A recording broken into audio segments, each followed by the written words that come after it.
Pengasuh pala anak bos kosmetik Rp300.000 yang minta ditemani tidur, majikan murka.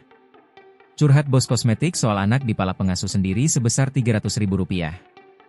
Pemalakan diduga bermula dari anak bos minta ditemani tidur.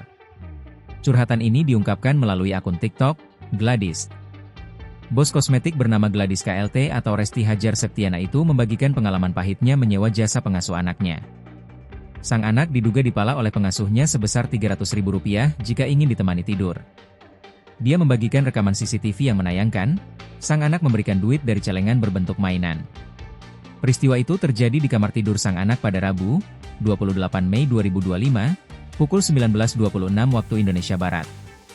Anak saya Kiazha dipalak sama susternya sendiri.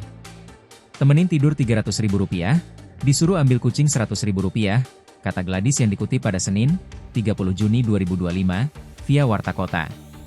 Ironinya, kata Gladys, peristiwa ini disaksikan oleh gurunya sendiri di kamar tidur. Selain itu, Gladys juga menyinggung layanan mengasuh yang tidak memuaskan untuk anaknya. Perempuan yang disebut sebagai Crazy Rich Surabaya ini menyayangkan dengan sikap pengasuhnya tersebut. Padahal Gladys telah menggajinya sesuai kesepakatan kedua belah pihak. Pengalaman yang tidak mengenakan dari pengasuh anak rupanya bukan pertama kali terjadi. Sebelumnya, Gladys pernah menyewa jasa pengasuh anak, namun sang pengasuh jarang memandikannya.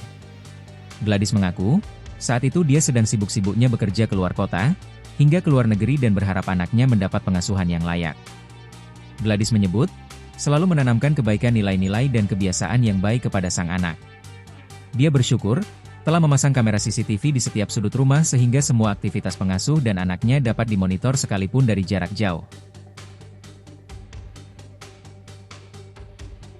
Download Tribun X sekarang, menghadirkan lokal menjadi Indonesia.